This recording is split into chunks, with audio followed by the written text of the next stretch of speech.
برسوا روسیا جبو انجام راپورتا روبرت مولر راستا و حاشاکرنا هر کارێکی خەلەتە.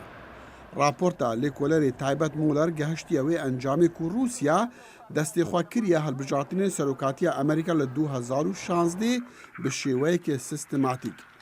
لێ دی کۆنفرانسێکی ڕۆژنەمەوانیدا پەیفداری سەرۆکی رووسی دمیتری پیسکۆڤ گوت ئەمڤان ڕەنگە تاوانبارکردنا ڕەت dikin. بالیخۆڤە وەزارەتا دەرڤایە رووسی داخوایانێک وەشاندێ و دەبێژە ئەنجام پشتڕاست dikin ku çi belgenînin diyar bikin Rûsya mayê xwe kiriye hilbijartinên Amerîka. Hinek şareza dibêjin ev înkarkirin sedem û egerê hilwîstê waqicbîn e. Armanca hikûmeta Rûsya ne ew bû bête rakêşan bû navê şermezariyê. Ji vê yekê ev renge bersiv heye ku nemijdar e. Ez nizanim çend xwe girtiye lê baş hatiye darêtin. Piraniya xelkê Rûsya dibêjin wan guh li lêkolîna Muller nebûye lê ew ên agehdar dibêjin lêkolîn pîlangêriya. رووسیا تم تاوانبارە ژنا هەتا 200 ساڵێندی. Me rasta rast mayê xwe kiriye?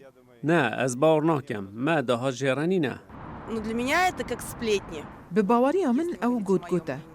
Egerçî Muller û tîmê wî belgen nedîtine li ser hevkariya dinêvbera Rûsya û kampêna hilbijartina serok Donald Trump de lê şareza bawer dikin sîbera pîlangêriyê dê li demekî dirêj karîgeriyê bike ser peywendiyên Washington û Moskov. رووسیا nikare çi bike heta vê gotinê biguhere çi di siyaseta navxweya Amerîka da yan siyaseta Amerîka hember Rûsya. Di beşekî lêkolîna Muller da dadûwerên Emerîkî tawan li dijî 25 hevolatiyên Rûsî tomarkirine.